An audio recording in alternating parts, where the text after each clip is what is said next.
thank God that the brothers on the rise now. Endless celebrations all in my house. Levitating now, I'm super duper fly now. London boy, but DC where I reside now. Put the time in while you always yelling time out. And for quit it, cause I know I'm coming with it. You were sitting, you were wishing I was handling my business. Now I got the ball like Harry Potter playing Quidditch. And my business is humongous, you would think that happens in it. Oh man, I'm all that, yeah, I'm all that. Working for that whip, yeah, that what you call that. I'ma blow up in the summer, have them yelling fall back. And I've always been ahead like an effing ball cap. Man, I came in the game like, whoa. Got a couple chains on me cause I like gold. They told me I'm the best and I told them I know. Cause when I'm in your town, every ticket I sold. Yeah, they saying I'm the man. Facts, bro. Lot of haters, tell me where they at though. I'm the new pop, all I do is rap though. Want me on your song, throw a couple stacks, yo. Woo! Everybody wanna do the same thing. That's why we ain't on the same page. Do my own thing and I maintain. Flow like water, so I'm going mainstream. I'm going mainstream. Flow like water, so I'm going mainstream. Yeah, I'm going mainstream. Flow like water, so I'm going mainstream. I'm going mainstream. Mainstream. Flow like water, so I'm going mainstream. Yeah.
So I'm going mainstream. From God.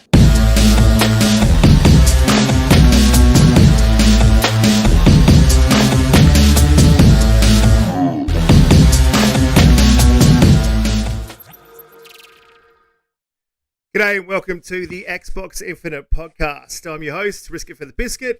I'm joined by JediKnightPeter and Eternal Umbra. Welcome in the chat.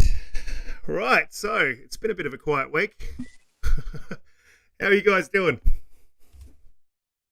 Doing all right. Mate. How are you? Oh, good. Here you go, Umbra. Sorry, mate. What have you guys been playing? Halo, right? You already know. I haven't played. Yeah, I haven't played anything else but Halo. I am absolutely addicted to that game. Forza gone. Just been playing Halo. However, Mortal Coil just released on Game Pass. They dropped Mortal Coil, which is like a homage to Dark Souls, and I did download it. So it's only like 9 gigs or something, and I loaded up the page and got to the title screen.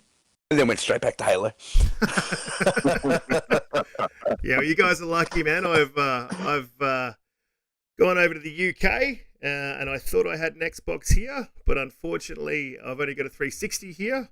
So I'm working on getting another Xbox so I can jump straight back into Halo. So I have been looking around and seeing what's going on in the community. And Xbox is still continuing to celebrate its 20th anniversary with that new museum. Which includes a Halo museum and a player museum. And I had a bit of a walk around that, and that is really cool, man. It's great to see Xbox just putting out these things and doing these things that they just don't need to do. Brought back a lot of memories for me. And they've also been sending out little gift boxes and controllers and stuff. I haven't got one of those. You got one of those, Umbra? I wish. I was looking out for it. I mean, I am in Chicago though, in this apartment building. Maybe somebody stole mine. I don't know. I'm gonna have to look for them. Yeah. No, yeah. unfortunately, I haven't gotten one either. But I definitely want one after I saw what they give you. Yeah, man. You get a crystal plaque with your player tag lasered into it, a 1-year subscription to Game Pass, and I think you get 2 controllers, the 20th anniversary and the Halo edition controller. So yeah, man, I'm a little bit dirty that I haven't got one yet, but maybe it's because I'm in Australia, so it takes a little while to get there. Fingers crossed. You get a chance to walk around the museum? I did. I checked it out, and it surprised me actually when I looked at it because I just knew going in, like, okay, I'm going to see Halo's most played, or I'm going to see, Gears. I did see Gears of War 5, which shocked me because I thought I put more time into Gears 3. But then Halo was nowhere to be found as top far as most played. So my most played was, like, believe it or not, the WWE games. So like WWE 2000. I know, I was shocked too. 2009 and 10. And at that time, you all would notice, but I was in a RP site. I was like doing RP role playing as like a wrestling league, and I created characters, as they called them, CAWS, CAWS, back then for this federation. And I had like a really big character, 2 big characters, one named Sparrow and the other named Hollywood Haven. And so they were really big at the time. So I know a lot of my time went to that. It would just shocked me to see it, like, oh yeah, because you just kind of forget those things. Yeah, you forget how much you put into that type of stuff, right? Yeah. I mean, I had Modern Warfare 2, I think, is one of mine. I barely even remember that game. But it was no surprise. My other ones were Battlefield 1, 5, and I think 4 was in there. But I thought I played 3 more. Yeah, but it was really cool, man, to go back through your own personal museum and just have a look around and see what you've been up to in the last, for me, it's 15 years, because I think that's when they came online. Yeah, man, I loved it. It was real nostalgic. And they don't need to do this stuff. I didn't even get a chance to look at the Halo Museum. Did you look at the Halo Museum at all? I looked at it. Yeah, I looked at it personally. Yeah. Yeah, I checked it out too. Oh yeah, look. Yeah, I checked out the whole thing. It looks pretty interesting. I like the whole. I like the whole idea behind everything they did there. It just feels like they do a lot of fan service, Microsoft, for Xbox gamers. It really does feel that way sometimes. Yeah. Despite it being the whole 20th anniversary thing, it just feels like there's a lot of fan service, a lot of stuff that just keeps you entrenched into the ecosystem and everything like that, which I appreciate. Yeah, you kind of feel like I think Microsoft on Xbox has been absolutely amazing in that regard since Phil Spencer, I think in about 2017, decided to put the gamer at the center of everything Xbox is doing. And, this whole 20-year anniversary has just brought, all those feels, all that nostalgia back. They don't need to be giving away these gift boxes, but they're doing it, just to say thank you. They don't need to create this museum, but it's just such a you can go back through your history of gaming and just get all those memories back, all those friends that you met on on Xbox Live. And kudos to Microsoft, man. I think they're doing a great job. Hey, look, Grub in the chat there is just hitting us up about the new Deer simulator. We were talking about that, me and you, Pete. Yeah, Game Pass has got Game Pass has got 3 new games: Deer Simulator, Mortal Coil, and I'm not sure what the other one is. I know XO1's one of them as well. So yeah, a few new games dropped on Game Pass, trying to pull people away from Halo. Don't know how successful they're going to be, but that Deer Simulator looks absolutely hilarious. It's not a simulation, if anyone is wondering.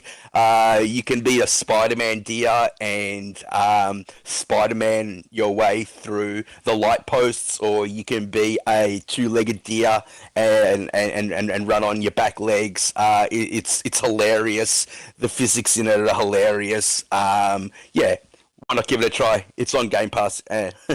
Yeah, you were telling me about it. It sounds like it's a bit of fun. Probably not something that I play for a while, but that's the good thing about Game Pass is you kind of just get to jump in there and have a bash at something that's a bit weird and wonderful.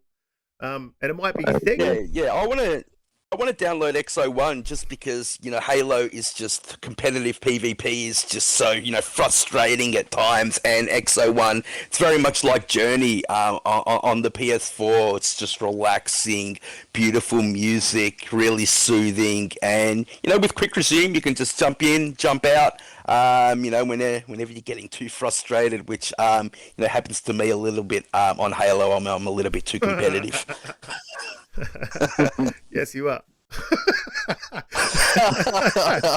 Moving. The Dual Simulator, I didn't see that one. Like my attention is all over the place because that's the beauty. Like we say, that's the beauty of Game Pass, but then it's also kind of the curse, right? Yeah. Because you have so much to get to in so little time, unfortunately. So you said, but you can go around with a deer and fly around like Spider-Man, huh? Or Spider Deer in this case. Yeah. Exactly, yeah. You can basically swing with your antlers, I think. They extend your antlers and you can swing through the light posts, just like Spider-Man would with his webs. Oh, that is cool, man. Yeah, it's cool. Definitely not a simulator. That's wicked. But you wouldn't go buy that. You wouldn't buy it, but it's on Game Pass. No. I'm gonna play it like 110%. Exactly. Like exactly. Spider Deer. Fucking yeah. So yeah, moving on. Talking about controllers, because they're giving away those two controllers. My controller came in, my 20th anniversary. I can't get to it because I'm in the UK, but I'm pretty excited. But Design Labs has added a whole lot more of options for customization with rubberized grips and metallic finishes, which is pretty good if you're a collector. Do you get into that kind of thing, Pete? Are you a collector of... I know you collect consoles. I know your 20th anniversary console came in. Or was it Halo Edition?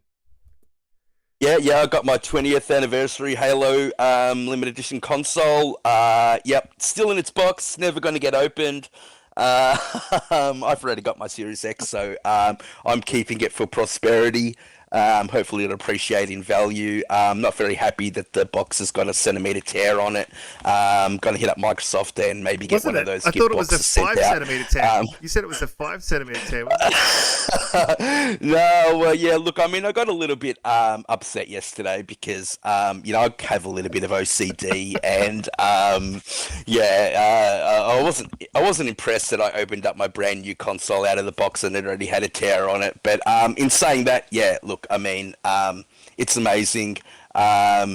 Was really, really happy to get it in the mail yesterday. What about controllers? In terms of do you collect controllers? In terms of the controllers, I don't. Yeah, no, I don't. However, I do really want to get... I was waiting for Design Labs to get the metallic paints back in. That's why I didn't get one when they first came out.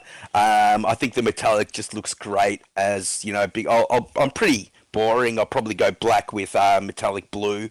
But I was waiting for those metallic to come back in. And I love that you can etch your gamer tag or whatever you want onto the bottom of your controller and personalize it. Yeah, and you can put anything in there, but yeah, I didn't know you could do that. Yeah, so you can have your own personalized, little name or whatever you want to put down at the bottom of the controller, which is really cool. They've added the function of putting the rubberized grips on there, so you can have that now as well. And there's also a couple that they've designed for specific games, like so you can have a Forza controller, which is basically all red, but it's in Forza colors, or there's a Skyrim one which is grey with a copper metallic D-pad, which also looks pretty cool, and it has Phosro Dar engraved into the bottom of it. So yeah, really, really cool initiative by Xbox as well. And I think a lot of people have been waiting for Design Labs to get those metallic colors back. So can't wait to get mine. Hey, I like that. Yeah. What about you? Yeah, I like the Phosro Dar. I like that. That's nice. A nice touch. Yeah. Do you collect or? I have 5 of them. I semi-collect. So it's kind of crazy. I'm saying I have 5 different controllers, and I'm not touching like 3 of them. But yeah, I semi-collect, but I haven't gotten any of the Labs controllers made yet. I recently bought the 20th anniversary controller, which is gorgeous. Must have. And it feels, yes, it's a must. Absolutely. And it feels great in the hand too. Just the ergonomics. That's why when people say, oh, the DualSense, DualShock, whatever, I'm sure it's a great controller, but nothing feels as great as the Xbox One or Xbox Series X controllers to me. Mm-hmm. They just feel so good in the hand. And I I have a agree. bigger hand too, so maybe that's what it is. Maybe because of my hand size, but it just The feels really good. PlayStation 5 controller basically copied the Microsoft controller, the Xbox controller Oh this yeah, generation. But didn't I get it mean, right. But did not get it right. Like, it's still not right. yeah, look, but they're getting closer. But yeah, there's nothing better than the Xbox controller. It is the best controller out there. Not enough is talked about the removal of latency with the that they've got. It's just instantaneous now. That this controller is perfection. Grum says I'm the controller hoarder. Um, But I think if they're gonna, if they're gonna have the customization, they need to open it up a bit more. The rubberized grips and everything, that's nice. The metallic, all of that's nice. And even having your name put on it, I think they just need to take it a step further. Maybe, they might obviously have to charge more, but I think they need to get into the area of, like, for instance, like Xbox or what's his name? What does he call himself now? Pope. He's just Pope. don't know. He used to be Xbox Pope, but now I guess he just goes by Pope. But he has his own designs and things like that. I want them to get more, just a little bit more elite with how they handle that. And maybe, speaking of elites, allow us to do that with elite controllers. Yeah, allow us to design those in the lab. Yep. Bring us I in- agree with that. Bring us in Elite 3. I want to see an Elite 3, man, because I've been holding out. I don't want to get the tooth. It's getting a bit long in the tooth now. I want to see an Elite 3 for the Series X. Like, that would be fire. Yeah, And then what if you really can gets to customize me. it, that'd be great. Yeah. What gets to me about the design labs is you can't change all colors. Like, so you can change a lot of the colors of where you place you got different colors on the controller, but in between the bumpers, that little bit of plastic there, it has to be whatever color you make the bumpers, and I don't like that. And I think that they should go a little bit more funky, maybe have some spray painting, or I remember last generation they had that two-tone, or they had You mean like the Forza? Army. You mean like the Forza 5 controller? Because that thing was funky. That was way too funky. Yeah, it was two-tone. Yeah, and you could also do that with Design Labs as well, where you could have a copper color, so it would go blue down into to grey, or you could go green into a different color. Or they also had, the army stripes, so you could also do that on Design Labs. That hasn't come back yet, so there is a lot more they could do, but they did say it is coming, so hopefully sooner rather than later. Palpatine in the chat was saying haptics are probably cool for Forza. We don't have haptics. Would you guys like to see I mean, I personally don't mind the haptic feedback on the PlayStation. A lot of people turn it off, but would you like to see haptic feedback? Xbox do something like that, Umbra? I like the idea, and I wouldn't mind it. I wouldn't be against it, because as long as they give you the option to turn it off, there should be no issue for anyone, right? Yeah. And I agree with Palpatine here, where it definitely messes with your aim. Like, if I'm playing Forza, I can only imagine it would only heighten the experience greatly. But if I'm playing Halo, I'm going to start getting my ass kicked once these rumbling, they're rumbling all over the place and it's throwing me off. And so I can imagine not wanting to do it if you're going to be competitive with it. So just give us the option to turn it off or on, and I think absolutely I'd be for it. Yeah. Pete, what do you reckon? Haptic? Yeah, look, I remember right at the start of the generation, Xbox sent out a survey asking people whether or not they would want some of these upgrades, if you could call them that, to the controller that PlayStation were doing. I personally said no, and I have tried the haptic feedback. I've got two issues with it. I think Microsoft is much more multiplayer focused with their games, and I just think that it just needs to be turned off when you're playing multiplayer. Yes, I think it can draw you into the experience more in playing single player games. Astrobot is a perfect example. I think it heightens the experience that you have with that game a lot. I don't think anyone's been able to replicate as well as it was done in Astro's Playroom, which was a release title that was installed directly onto your PS5 just to show what it can do. In saying that, everything inside the Xbox is analog. And the reason why we get 30-hour battery life when you buy that battery pack, the play and charge kit that Microsoft I know it's extra, but you get 30 hours battery life out of it, and 15 if you plug a headset into it. It will have to basically change dramatically if you want to put haptics into it. It'll all need to be digital, so you can manipulate how much haptics you do get, and that will totally change the design of the controller. I can't see how that won't ruin the experience of the controller in terms of battery life, in terms of how heavy it becomes, in terms of the aesthetics, in terms of, all of that stuff that really needs to be thought of, because right now the controller's great. Yes, it might elevate the experience in some games, but until third parties get it right, which I haven't really seen, I would just stick with my controller. Yeah, well, that was always going to be the thing for haptic feedback, wasn't it? If it's going to be adopted by third party, then it's going to be a thing carried forward. If it's not going to get adopted by third party, it's just going to die. But I mean, I personally wouldn't mind seeing it. I think Microsoft has got the technology and the financial backing to make a successful controller with haptic feedback. Well, I guess we'll just have to wait and see if they go ahead with it. So you guys, if they did it, I would like them to have the same one, this analog one that we've already got, and make a completely separate digital one, and then you can basically pick and choose at whichever one you want. Because I just think that they would have to change too much to this controller to get it to that digital level. So that's a hard no from Pete to haptic feedback.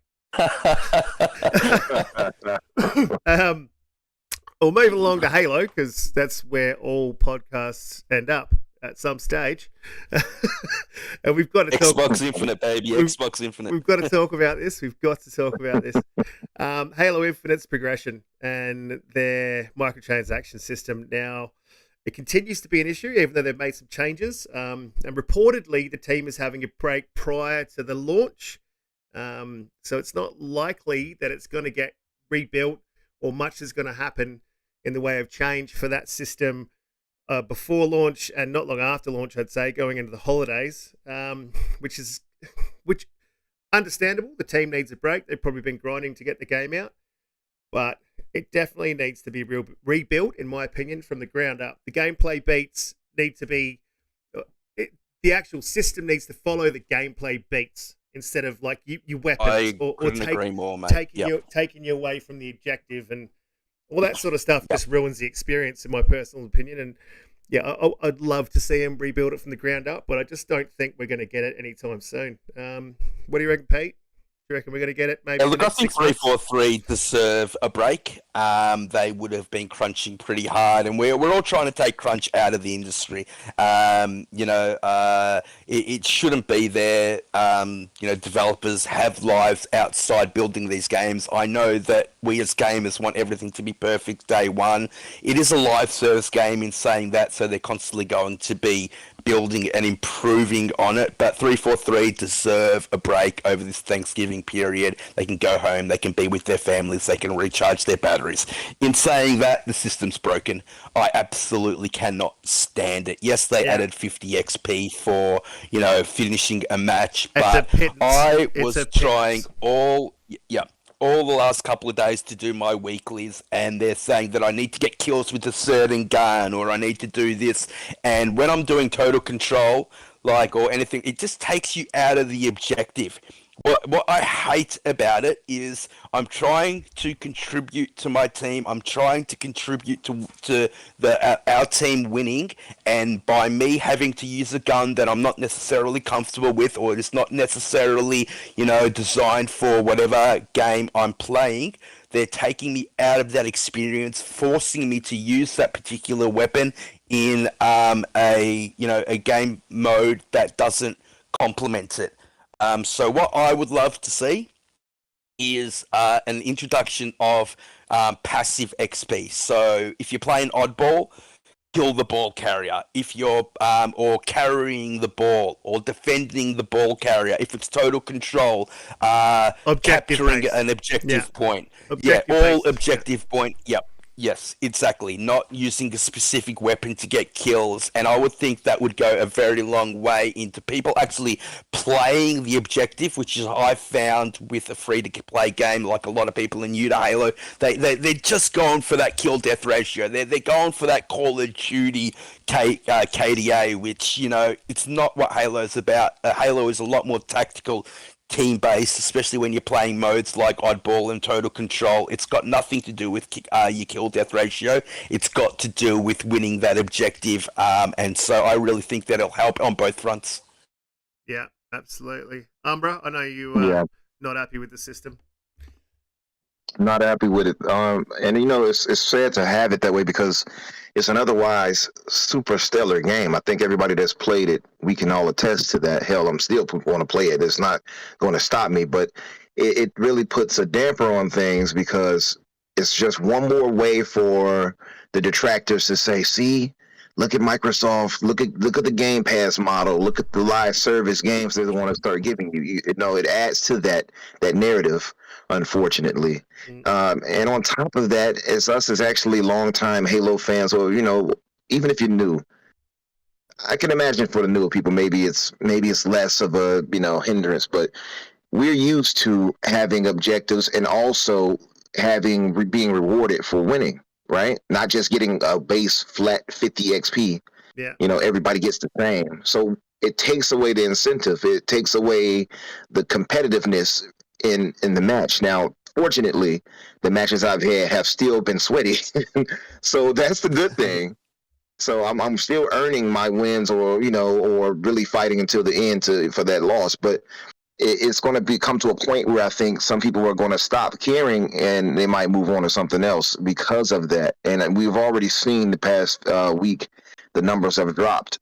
You know, it's going down more and more each week. Now, I'm sure it'll pick right back up come December 8th, right? When they add more everything in, the flags, or maps and things like that.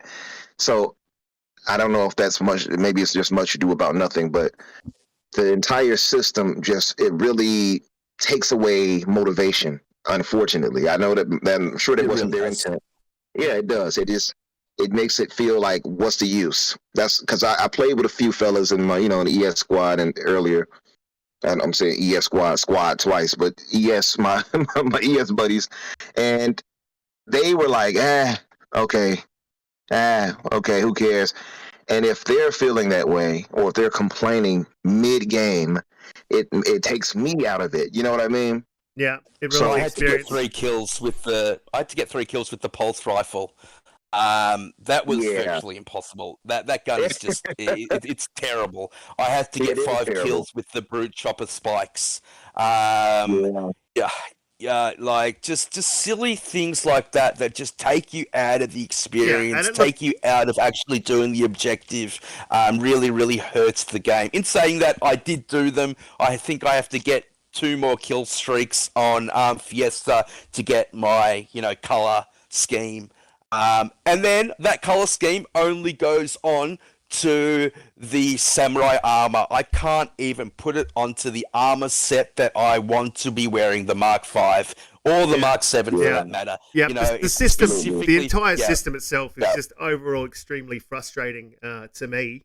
And I don't want to be running around trying to get kills with the... Like, you can get kills with that rifle, but it's really good for stripping shields and then switching to another weapon and dropping people. But yeah, it's not impossible, but it's painful. It makes the game. I agree, painful. But they want me to kill people with it, and so it's not just stripping the shields. I actually have to. Absolutely. So that's the worst part. That's the worst part about it. Kill this many X amount with this. I complained about this before it actually happened. I actually got into it with somebody who was a Twitter friend before this, right? And I had to unfriend the person because they started going too far. Like, you know, everybody that knows me knows I'm a super Halo fan. So if I'm saying something that I feel is wrong, it's not coming from a place of hate. It's coming from a place of wanting them to be better. Yeah. And I knew that this was going to lead to this. I had a feeling it would. I was just hopeful, but it was pretty clear with what they told us beforehand. And we played the fights. We knew. So I agree, now we Umbra. have to think, it's like, come on, 343. You heard the complaints beforehand. You can't then continue on and tell us, oh, we're going to do this and we're going to do that, and it's still the same issue. So they have to. I give them faith. I have enough faith in them that they will change things up by the launch. And it's when really, they want to have to lower those prices too. And it's when they stop listening. I've been playing It's when they stop non-stop. listening. They stop listening that one time. They've been listening to the community the entire time, and they stop listening that one time, and it's a massive misstep to do so. And the other thing about this whole thing, I mean, what we're, the progression system is for is getting through that battle pass. It makes it really frustrating to get those pieces of armor, but that battle pass itself is substandard. Like, there's nothing in there that I really want, but I'm still doing the challenges, right? I'm still trying to get the stuff. Yep. And it's frustrating to make it hard to get stuff that's substandard. Like, it's just the whole thing needs to be scrapped, rebuilt from the ground up, and worked around team play and what you do in the game, what you just naturally do in the game, and being rewarded for those gameplay beats. That's what it should be. I agree. The great thing about Halo is it's still a great, fun game. Don't worry about the people that are saying, live server, this live server. The gameplay beats of this game are unbelievable, and we just want 343 to be better. We're all long-term Halo fans here. The problem with being a long-term Halo fan is you've always been able to get every piece of armor set that you wanted to just by playing the game. Yeah. Now that they've changed it into a live service, you can't get that, Cloud 9 armor set, or you can't get that, whatever armor set that without actually buying them. And yes, the battle pass is a little bit substandard, but look, I mean, they have to make their money somehow. It is a live service game. I sort of understand it, but I think you should be rewarded a little bit more. I think that pretty much everything should be able to unlock just by playing. It shouldn't be so much of a grind. Absolutely, man. And the store's got the best gear. The store's got the best gear. The store should never have. It should have good gear, but the best gear should be at the end of that battle pass. 110% every time. Agreed, 100%. Agreed, 100. I think we're all on the same page. You can't squeeze people, because we know what it is. It's pretty obvious. Yeah. They created the problem, and now we have to solve it. So we have to go through that battle pass. We have to get that if we want these good things, or we have to buy that exclusive esport armor, which I did. Unfortunately, I'm sorry everybody, but I did. Yes, I don't know. Which one did you get? Which one did you get, Umbra? I got the black and red. I got the black and red. What is it? Yeah. I love it. I love it. I'm sorry. I got the blue. I know it's PlayStation colors, but I couldn't help it. Yeah, the Cloud 9 one is beautiful. Yep. The Cloud 9 one is beautiful. And the gold and black one is great too. That one is nice too. My buddy has that one, but that's the only one I'm going to buy for now. I'm not going to do anything else. I bought the Battle Pass. I might, more than likely, will be getting the Season 2, depending on what they show. But they have to be better than this one. I agree with you guys. It's middling. It's okay. But then I'm hearing also rumors, supposedly from leaks, that they're going to add, I think 120 different, 100. They're going to make the Battle Pass actually 120. That's when they're going to reach it up, make it up 120 levels instead of 100. So they can add more people. Yeah. Now I'm like, I don't know if that's a good thing. Is that a good thing? Because I mean, like at the moment, I don't. No, it's already too much. It's already too much of a grind. Yes, you're allowed to keep on that battle pass for as long as you want, but as soon as the next season hits, you're going to want to transfer over. 120 is too much. The quality in there isn't in there. So if you can't get quality for 100, are you going to get quality for 120? Yeah. I just wanted to say to Grum that, I don't know about that Fiesta mode, mate. I know you said it's your favorite mode, but it's just so hit and miss. Like, it's dependent on whatever weapon you're getting. I also wanted to say that getting killing streaks is, yes, a pain in the butt when you're playing Fiesta, and it is a little bit of luck. I got a little bit lucky yesterday. I got 2 killing streaks on one game because they gave me I think a stalker rifle and a gravity hammer, and I just got a little bit lucky. But I agree, mate, it is a little bit difficult getting killing streaks, and it's so hit and miss, especially on that Fiesta mode, mate. But shout out to you, mate. For everyone else watching, please hit that like button, that subscribe button. We're here every week, boys. And Grum, apparently, he's saying that he had to have everything aligned. The moon was aligned for him. So you have to kill a guy who's on a kill streak to get You have that. to kill 5 people. You have to get Yeah. 5. You have to kill 5 people, and you need to do that 5 times to get that weapon, that color Wow. coding for this week. Oh, you're joking. Yeah, that's not wise. Nah, I don't like. Yeah, And like that Copy is- saying, yep. he pointed out, why did they go with challenges instead of XP? I just don't. I don't understand it either. Man, I really don't. There- I there just thought goes- like you had a perfect system in its place. Why not? Why mess with that? there goes my whole life. Like, I'll sit there until I get that challenge now. That's yeah. I haven't had an Xbox for a few days, and that's going to kill me. I'll end up Exactly. divorced. I'm going to end up divorced. That's what's going to happen.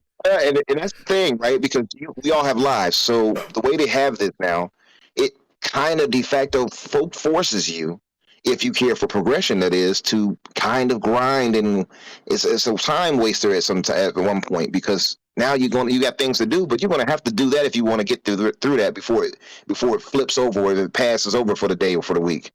Yeah. Yeah, I don't know. I mean, and obviously it you can buy forces you to grind. enough. Yeah. Yeah, you can Yeah. buy like Yeah. the XP things, and you can flip those challenges over. But I think you only get how many for a day or week? I forgot. Well, works exactly. none of my XP boosts are worth using now because I've basically done all the challenges, so it's pointless to me unless I want to just get 100 XP for every game, which really is pointless. much. Yeah. This is what 343 said. They said that they wanted to take away the grind.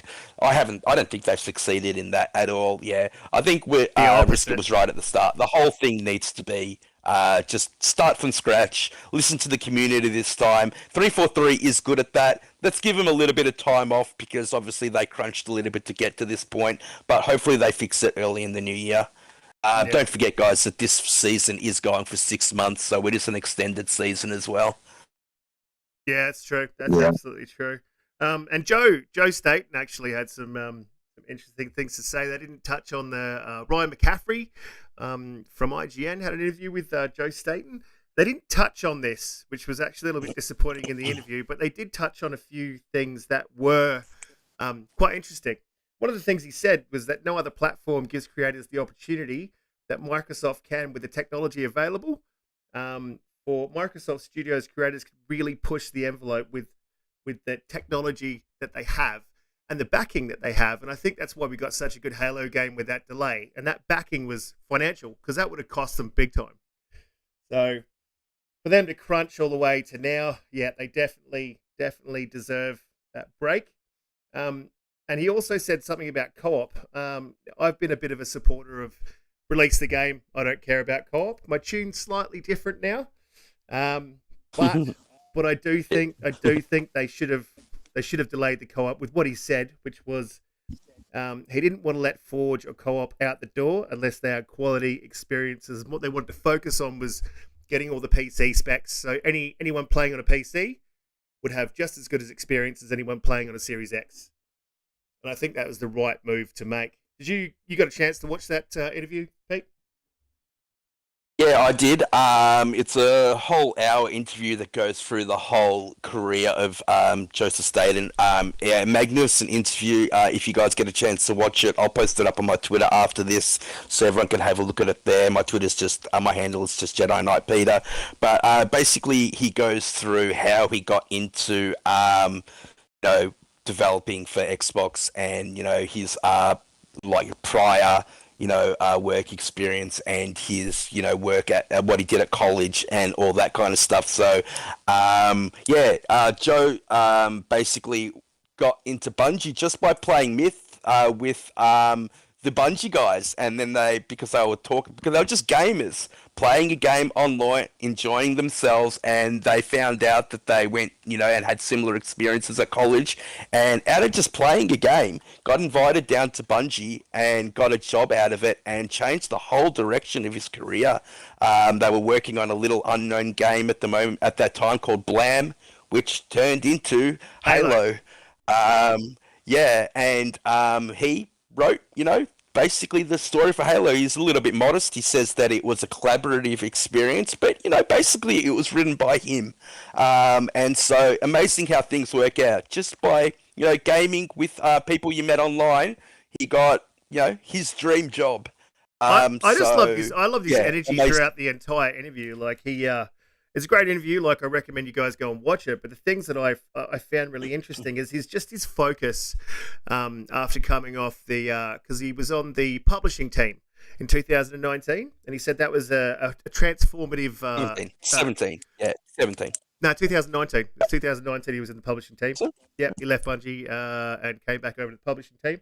And it was transformative, and just him talking about he will not push anything out the door that is not quality, and I think that is I think that's him, but I also think that's Marcus. Oh Christ, I forgot Phyllis Maximus Aurelius. Marcus, what are you going to say, Marcus Lato? It Yeah, I sounded was like you about were to. going to say Marcus Lato. I was about to. I think that's a thing. That's a Microsoft thing that they've got now. They're like, right, we're going to foster the teams. We're not going to push the teams. We're going to make sure that these teams have got the time for quality. They've got the money for quality. And it just kind of came through in the interview. And I was super impressed. And now, even more so, I am not worried about the campaign. I'm more excited than ever for that campaign. Yeah, look, they don't want another MCC. Bungie can't afford another misstep. I like how he said that he focused on player experiences first. So we all know that Microsoft are introducing PC into the ecosystem of Xbox now, and basically what he was saying was it doesn't matter what spec of PC you're playing on, he wants your experience to be great, and that's basically why they push back co-op. That's why they push back Forge. That doesn't matter what spec PC you're playing on, they want your experience to be great. I do really like that player first mentality. Yeah. Co-op not being there, still a massive issue. But yeah, But it's a good what reason. can you do? You It's can't have everything. It's a good reason. It's for a good reason. I mean, are you looking forward to that campaign? You got any concerns, Umbra? Mine are related. Yeah, mine's are relieved too. Once I saw like Dealer, I saw Colt, and a few other guys that I trust. Hidden Xperia, people like that. When I saw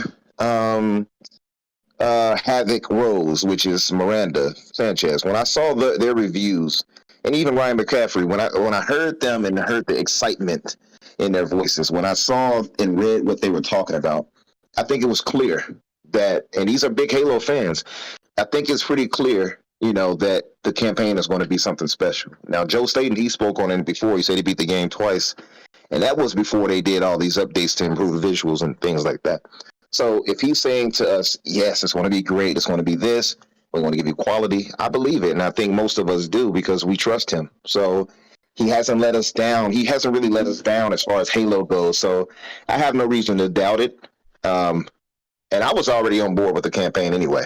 I thought it was going to be. I thought they were going to right the ship after the complaints of Halo 5 narratively. So I think the campaign is going to be great, and it leave my fears to a slight fear when they talked about the Far Cry-ness of the objectives, and everybody who played it reviewed the little review part they had.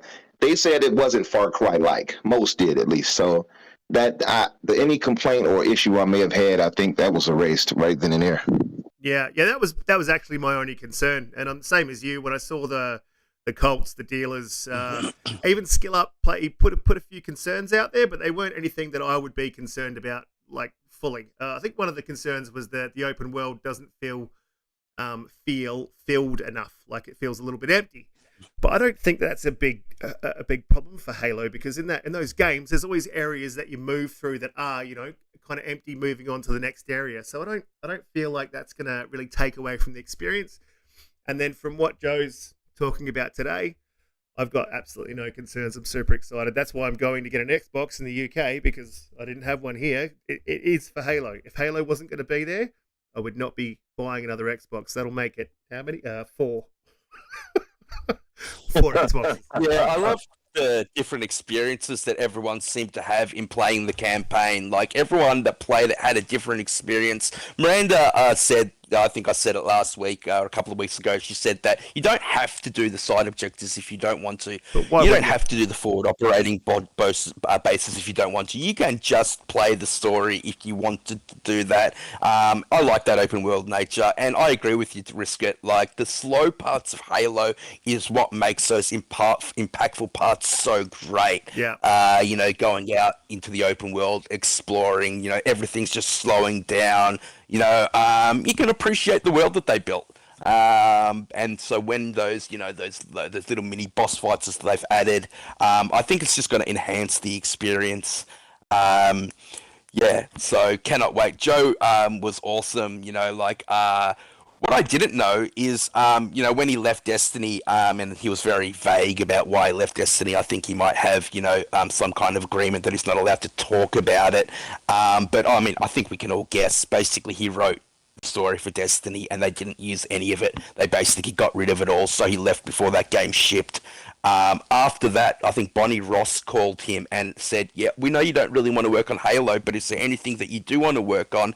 And that's when he got involved into, he came back to Microsoft on the marketing team, I think it was, or so he went to different publishing team, different studios, and he got to learn a lot. But for Infinite, he actually called Bonnie and said, is there anything that you need? And she made him, you know, director of the game. So it was actually Joe that actually called Bonnie and asked if she needed any help. And I thought that was really interesting. It shows how much he cares about Halo. He shows that, you know, and I think that, and about the team, and about the team, he cares about that team. Yeah, absolutely, exactly. And so yeah, that can only mean good things for Infinite. Cannot wait for December 8th.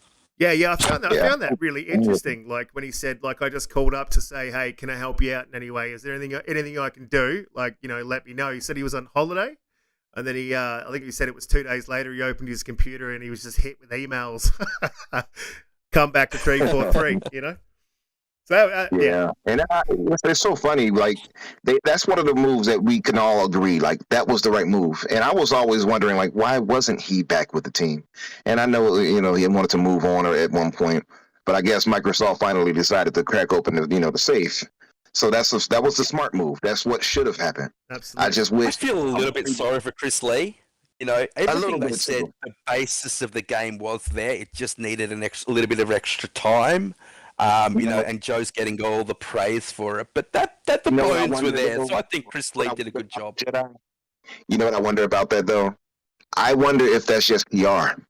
Like, if that was not really, if they're just saying that so Chris Lee does, you know, just to be nice. I mean, because you don't want to trash your, you know, former associates and such, right? And the director. So I'm wondering if that was just PR and that Joe actually came in and corrected the narrative that was being told. That's what I'm wondering.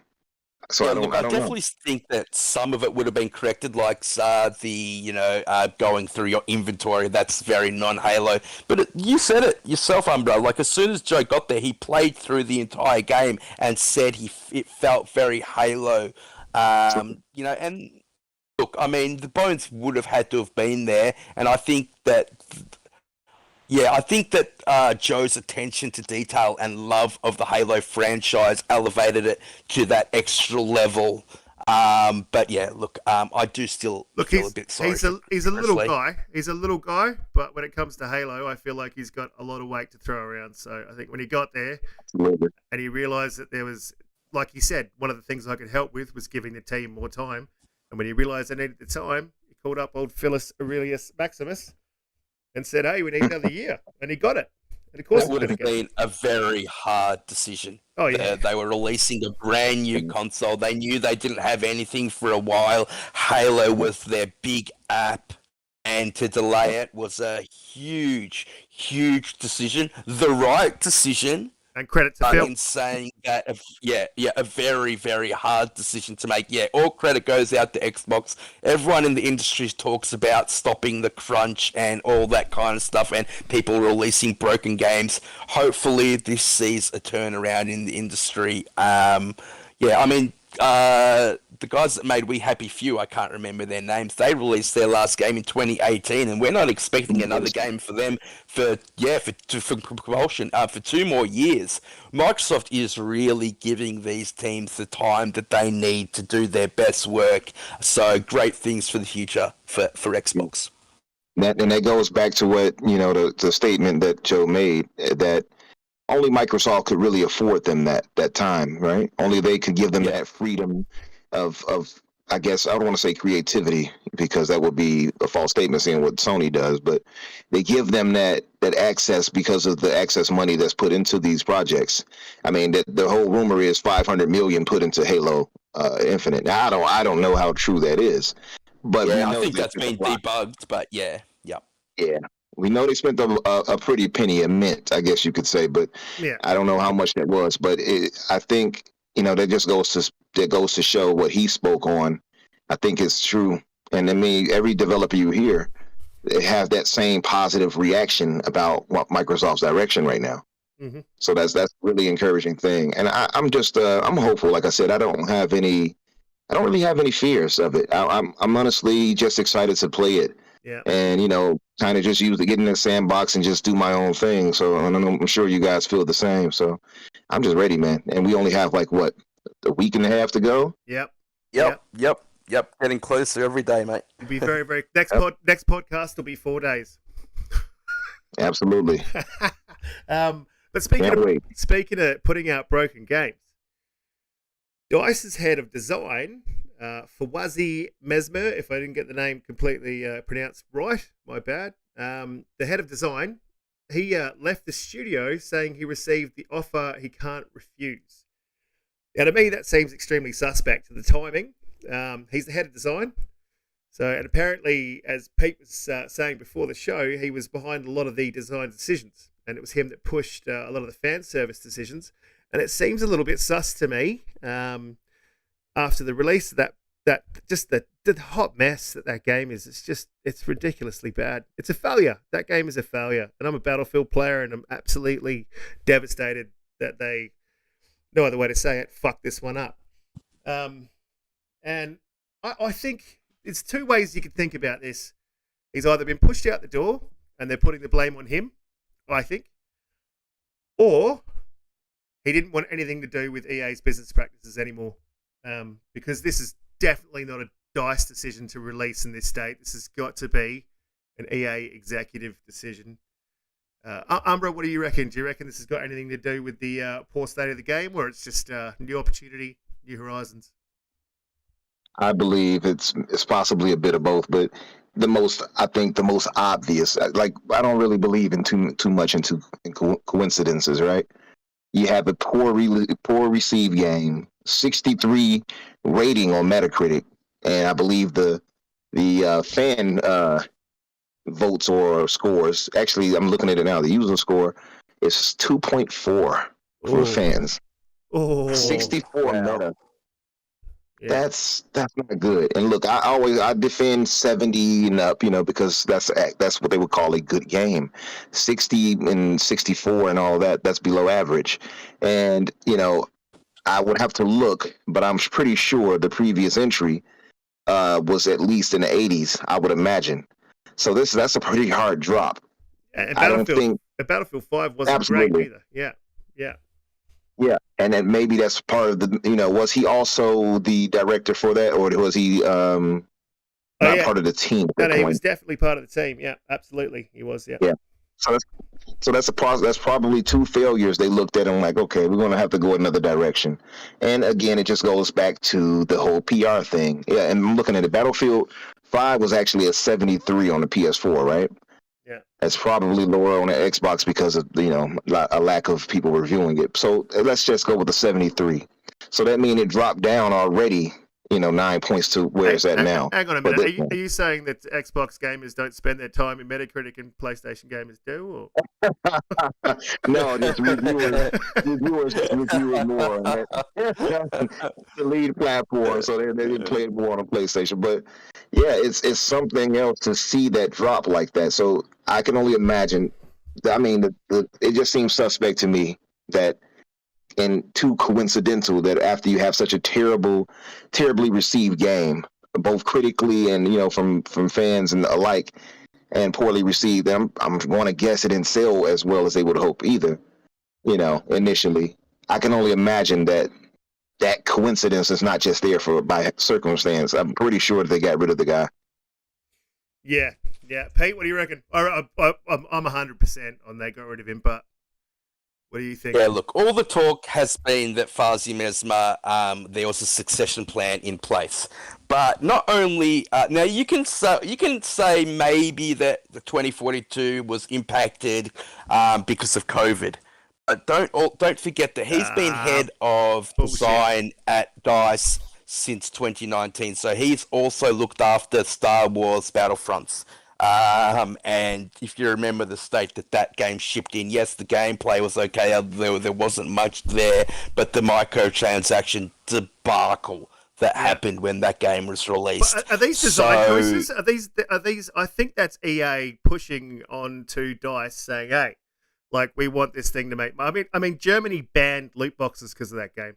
It was so bad. Is this EA pushing onto these developers to squeeze the customer for every last penny? Do you think that's what's going on? It possibly could be, and I do like that Fazi pushed back a little bit and they did a little bit of fan service in Battlefield 2042, and I think the game, once they get it right, could be great. It runs okay on PC. It's just console where the majority of the problems has been, and it's basically unplayable on console at the moment. It's just absolutely terrible. In saying that, I think the bones of the game are still there. I think that the portal aspect of it is really great, bringing back those old maps for as a playground for people to play in and create their own custom, maps. And it's very much reminiscent of the Forge system, which really elevated Halo. You get the community involved, you get the community building different maps, and yes, it's not as in-depth as that, but it has time to grow. This is their first, attempt at it. So I think the bones are there. I think he was going the right way. I just think they haven't nailed that execution. And it's really funny because on Steam they have terrible reviews in the 2s, but they also have one of the highest concurrent player, is playing. So there's a lot of people playing the game. There's just a lot of really bad reviews on the game as well. So I think we're all hoping they can get it right, but I think we're all a little bit sick of getting these broken games at launch, and the industry really does need to move forward from it. Yeah, absolutely. Yeah, but look, there's a couple of things I will say that are positive, and I haven't been very positive about this game, but I have heard. I played about an hour of it before I left for the UK just to see.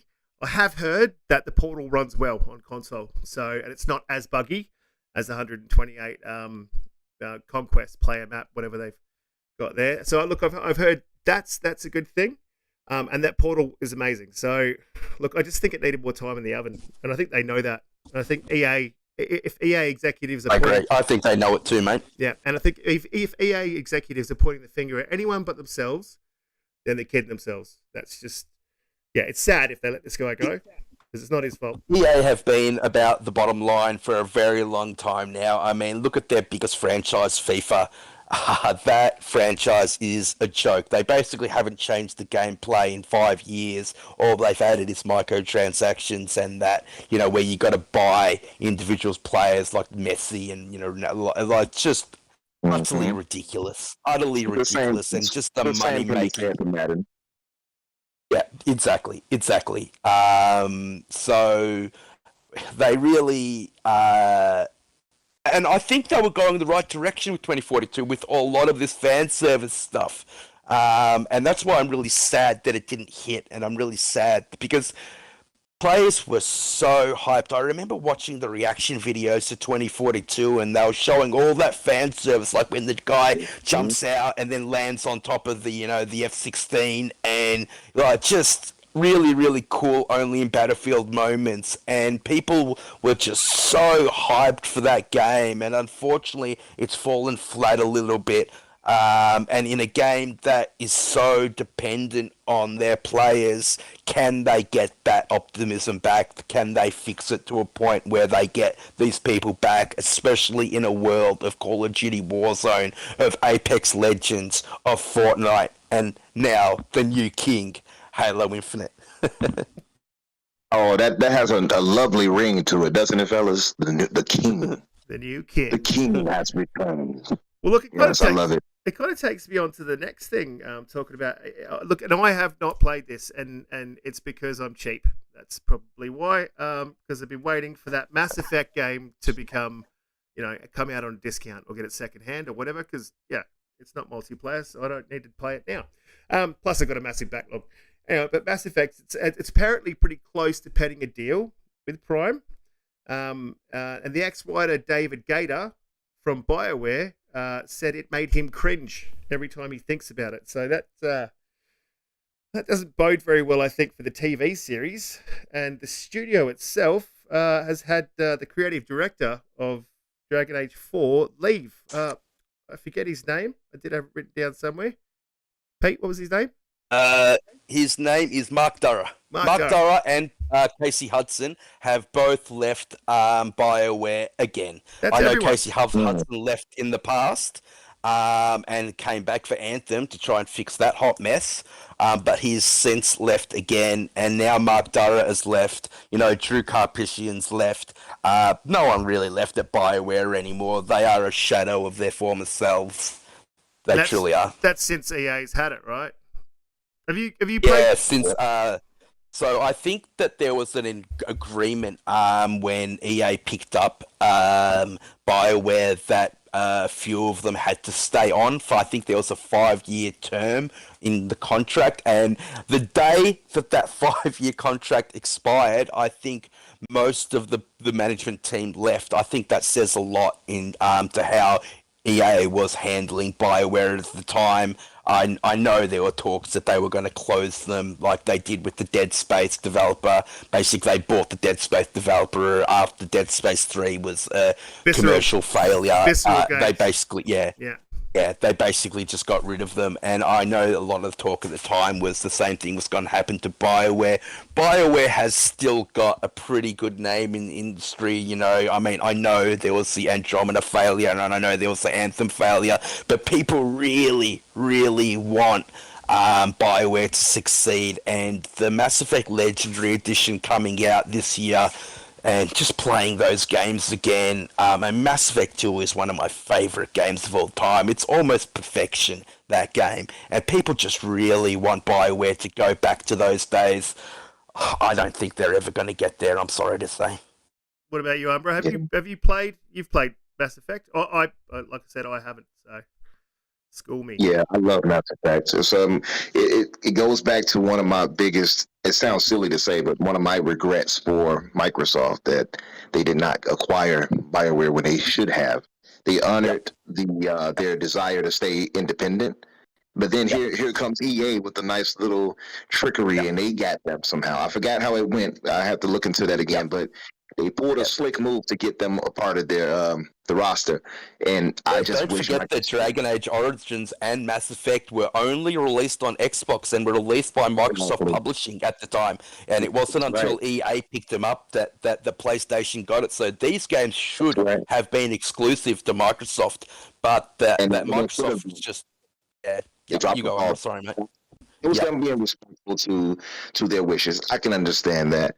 But it still stings to this day because I think, had they got them and acquired them, the mess that EA made out of them may not have happened. Maybe we would still have Casey Hudson there. Maybe we would still have Dara there. Maybe they'd still be making quality games. Maybe Anthem wouldn't have turned out the way it did.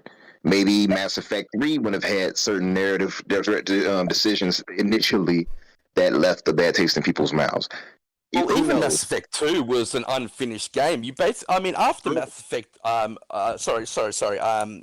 Dragon Age 2 was an unfinished game. You only went to one area. I remember playing that game, just waiting to go to a new area, like you did in Origins, and you just stuck in this one area for the entire game, waiting for the game to open up, and it just never did. And I'm sure that's a design decision on EA's part. There's no way that game was finished. It's funny. So EA, It's funny you said it because in my head I'm hearing Dragon Age, even though you said Mass Effect. But yeah, I heard the two was like you're talking about Dragon Age. But yeah, absolutely. Yeah. It's just certain things I wish would have happened. But I think the guys talking about the cringe and it being made into a show or movie. I don't know if that's sour grapes. I don't know what that may be, but I think with the right team, they could absolutely make something special with Mass Effect and Dragon Age. Why not? One of the things that he said as an explanation for why it made him cringe, he said, because you're choosing your character male, female, at the start of the game, and like I said, I haven't played it, and then you go through the game as that character and you develop a relationship with that character. Fans of the game, as soon as you pick, you're going to have a male or a female, you've immediately alienated half of your audience. I don't know if that's true, but he did have a few solid points.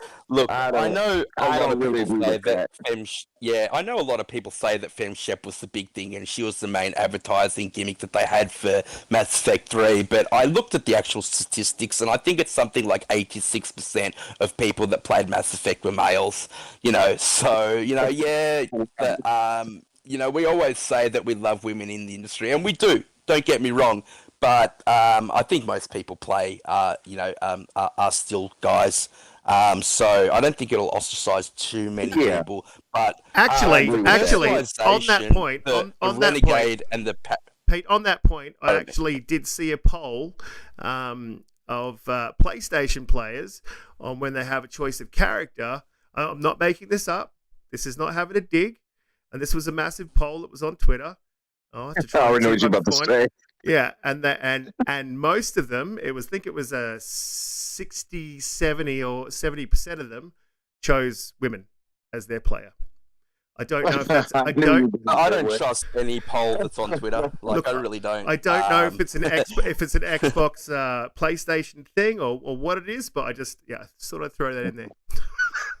That's interesting. That's interesting. Yeah, but look, going back on that though, I think like Jedi pointed out, like not the discrepancy, but the numbers will skew heavier toward males, right? Like it's male dominated typically, the gaming. Mm-hmm. So that's obvious. Even when I'm creating it's hard for me, unless the character is, straight out a woman, that you have to play as like, say, a Lara Croft. For me to make a female.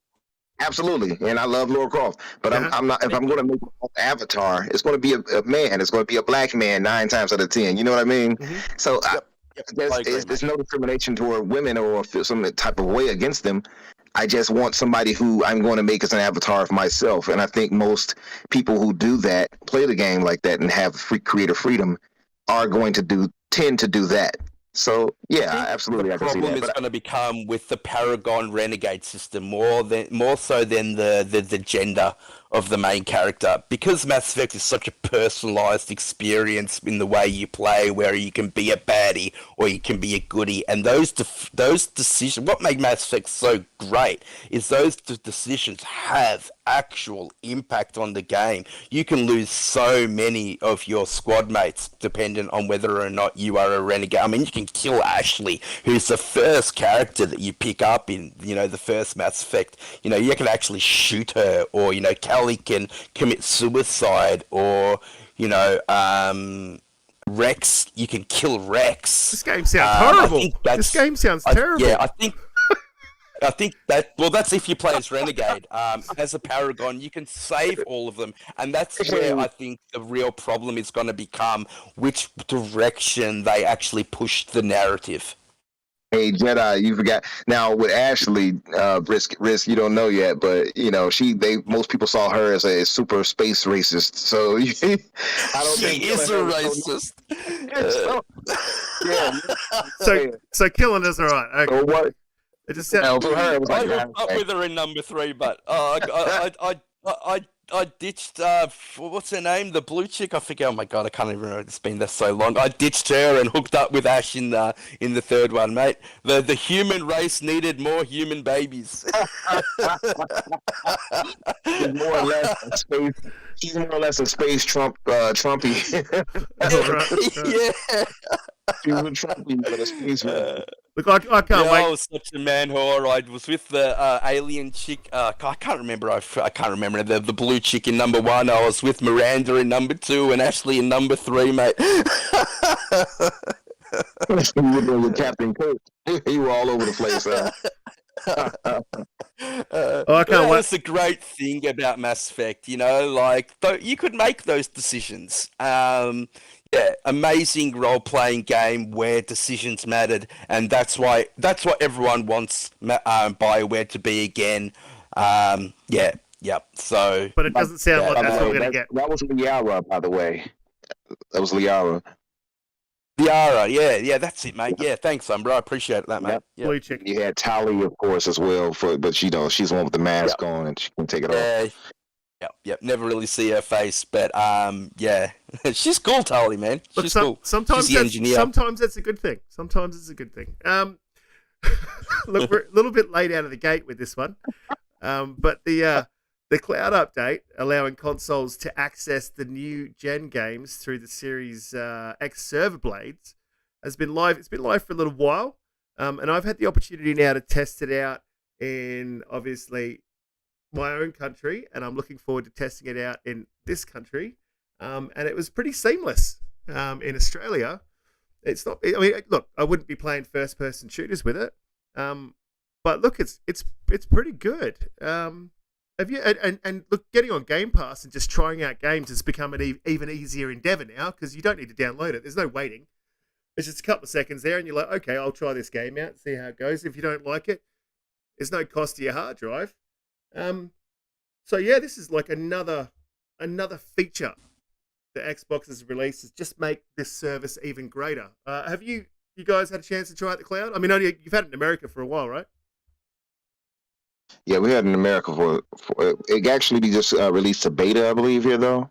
So I've been playing the cloud, of course, while I'm like away at work or something like that. I'm using my Razer Kishi, but using it through the console where you just load up the game through Game Pass. I actually tried that to give it a test recently, and it was pretty flawless. Yeah, it was pretty No need to download anymore. You can just try out the game. If you like it, download it that night, play it again tomorrow. Amazing service. Absolutely. If anyone hasn't tried it, give it a try. Go to Game Pass right now and just load up a game. That right there is special because the fears of the hard drive, the SSD being filled up so quickly. So that right there, that not the SSD, but the memory being taken away so quickly because of these super large installs now. So that right there alleviates a lot of that issue. Yeah. And I mean, there are certain games that you wouldn't play through the cloud, like you wouldn't play Halo or any first-person shooter, but something like Deer Simulator, which is available through the cloud, something like XO1, which is available through the cloud. Spider, these games, they're perfect. About Spider, Spider, yeah, they're perfect for it. You don't actually need to take up hard drive space, but you can play them. They don't require, a great internet, capabilities, so everyone can try it out. It's just another reason why I think the Series X consoles or the Microsoft ecosystem is just superior to Sony's. Yeah, it's a great time to release it too because there's still troubles getting these Series X's out to people. I mean, there's lots of people that can't get them. Pete's got 2. If anyone doesn't have one, so maybe you can hit him up. But there's lots of people that can't get Series X's, so they're at least able to play games like Flight Simulator to test it out to see how it goes. Or, I mean, you do still have to download Flight Simulator, but it does run the game from the server blade. So just things like those features like FPS Boost, Cloud Play Anywhere. You don't even need an Xbox to play Xbox. It's just an amazing time we live in, and this is the only company doing these sorts of things, taking these steps, and you really have to say it's for the players. I mean, PS4 was for the players, that's what they said, and now Xbox is for the players. They're gonna have to hand over that slogan. With Sony giving that slogan, that's all it stopped at, being a slogan. Xbox proved it being true. Yep. I agree. Yep. This generation is just so consumer friendly. Microsoft, Xbox, they just hit it out of the park. And I think Game Pass is, head and shoulders above anything else that the competition has out there at the moment. Yeah, it's crazy. It's absolutely crazy. Look, the top 5 games, look, C. Steph just said Lawnmower Simulator is coming to Game Pass soon. Woohoo! It's a great game. Great game. I'm going to be playing that. Halo's going on the back burner now. Yeah, turn that off. Mate, I hate mowing my own lawn. I ain't gonna game mowing the lawn. That's gold. Oh yeah, look, the top 5 games on. Look, I had a conversation with a bloke on Twitter. I'm not going to name any names, but was he way off? He said the top 3 games for Xbox were $70 each. He couldn't have been more incorrect. The top 5 games on Xbox are free to play. So that's Fortnite, Halo, Warzone, Forza, and Apex. All of those games are free to play. So just keep kicking goals, Xbox. Every time you turn around, there's something new. You've got a museum. You've got cloud play. You've got FPS boost. You've got here's like a little gift package with. I sound like an ad for Xbox now. I am actually getting paid, so. This is great. And not to mention the fact that Xbox Live is actually free now. Like before, you would need to pay for gold, but Apex, Fortnite, even Halo Infinite, you don't need to have a gold subscription anymore. Yeah, so the paywall's gone now. So that's great for parents with kids that just want to play Fortnite or Apex. Rocket League. It really alleviates. Yeah, it really alleviates that financial burden. Mm-hmm. Absolutely. Mm-hmm. Where does this leave Sony, though? Look, because I was having a good think about this after having this conversation on Twitter. And where does this leave Sony in the long term? Because they do tend to make specific types of games. We won't call them sad dad walking simulators. We'll say single-player cinematic experiences. They do tend to make that sort of experience. And look, their games are some of their games are absolutely amazing. No one can deny that. No one can deny that. But once they're finished, they're done. And once you've released the game, someone's bought it, that's it. That's all the money you get out of them. So do you think Sony's going to start turning towards, these free-to-play games as a service type games to survive in this industry? Or do you think that Sony's going to end up going the way of Sega? Oh! Talk about a reversal. Reversal. Halo Infinite. He shot first. You find that you got him back. The thing about that Risk, I would say, is Sony with Jim Ryan and Lee. They're very much so about making money, right? They've always been in that business, but more so with him in position, that's been their primary focus, to squeeze out as much as they can out of their consumers. And we see that with the $70 price tag and things like that. So it's only a matter of time, I would believe, even with the whole Game Pass situation, where Sony is going to allow that to be a feather in the cap of Microsoft, that they're not going to add their own Game Pass equivalent in some way, right, to combat it. I think in the same vein, they want to make sure that they have some type of free-to-play game that's at least a quality that can compete and garner that same type of monetization that Halo is going to be doing, for instance, now. So I think it's only a matter of time. The thing that reassures Sony is that their diehard fans will support them no matter how anti-consumer they are. So I don't know how necessarily quick they'll be to go to that, because the fans are fine with paying $70 or whatever Sony tells them that they'll pay.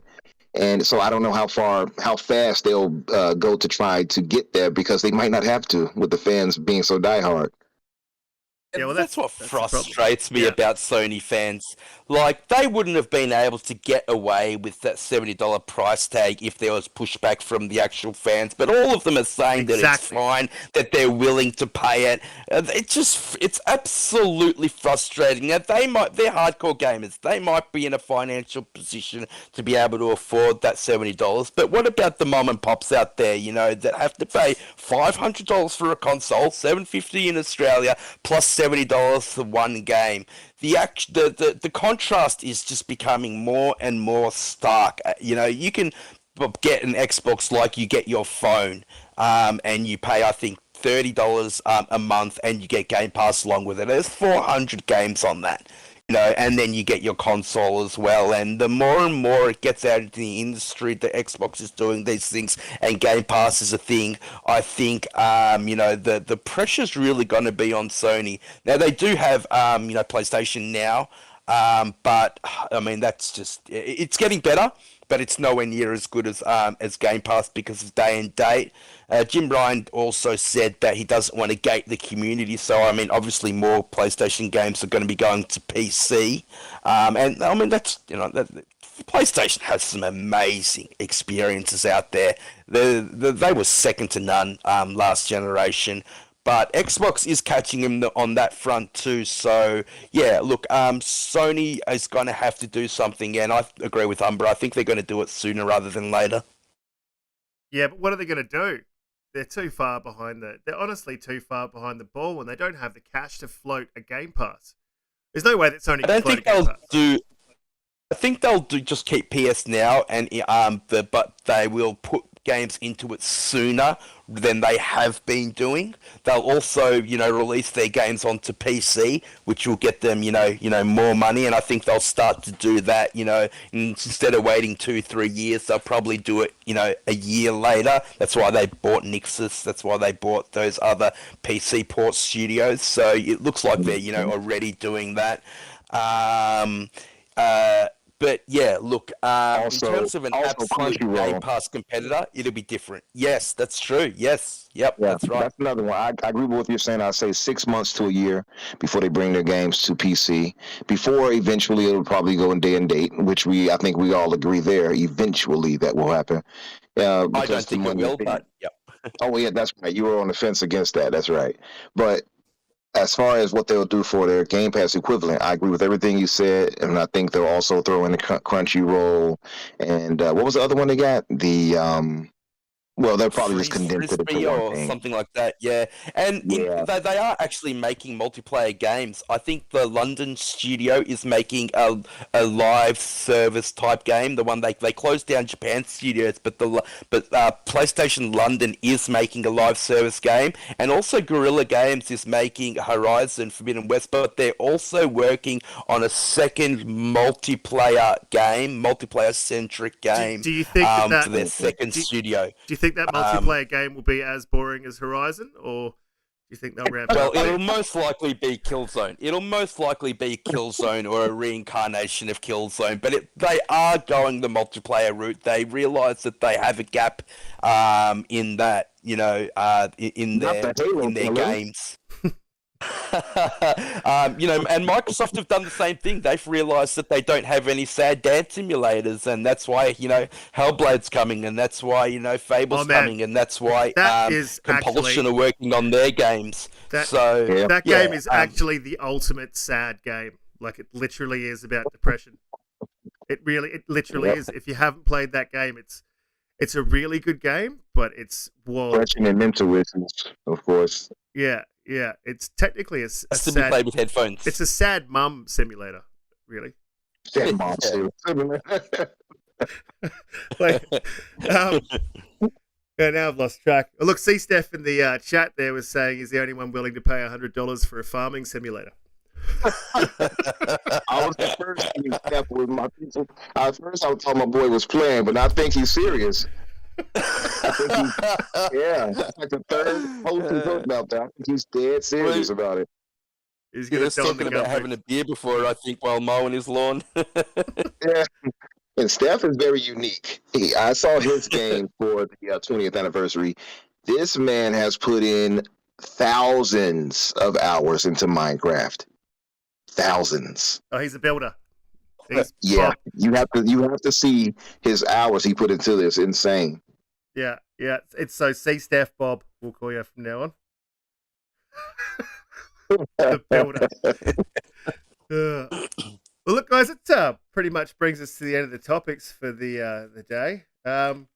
It was a bit of a quiet news week, which is always a bit sad for the podcast. But hopefully, someone will do something next week, and we can pump it out to a 3-hour long session. So yeah, look. Thanks for coming, guys, in the chat. You guys have been absolutely amazing. You've made the show what it is. You're all hilarious. I've been reading your comments. If I could type faster, I'd respond to more, but I've got fat fingers, so it's a bit of an issue.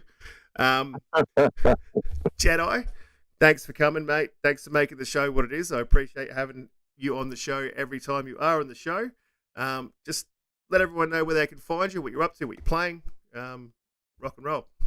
Yeah, I am playing Halo. I'm probably going to continue to play Halo. You can find me on Twitter on JediKnightPeter. Also wanted to say that there are some amazing sales right now for Black Friday sales on the Xbox store. These are Australian prices, but you can get Resident Evil for half price, Scarlet Nexus for half price, Guardians of the Galaxy is 33% off. These are fairly new games, Game of the Year contenders.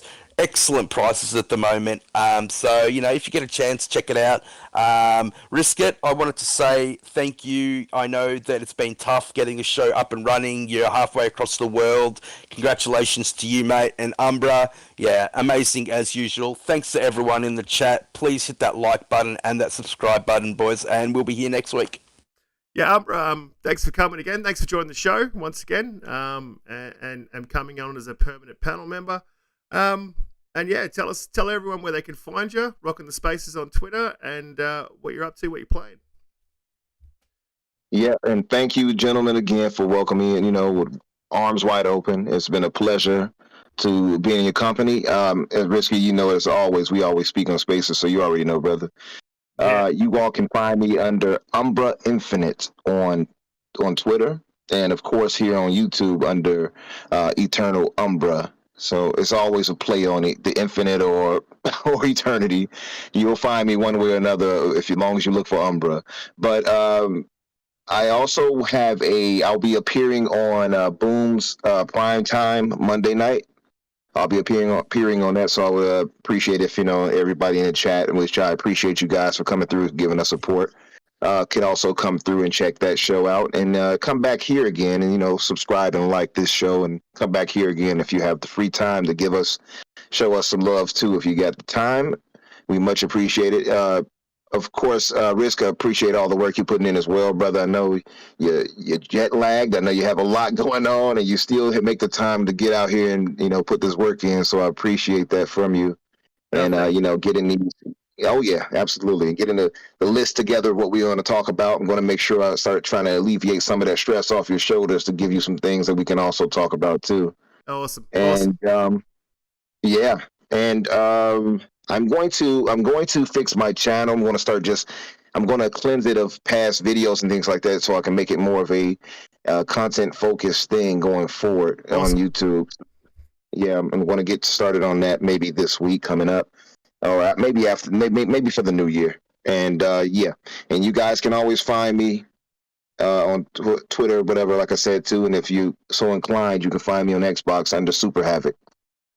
Oh, wicked, man, wicked. When you get that, when you get onto that YouTube thing, let me know. I'll give you as much help as I can possibly give you.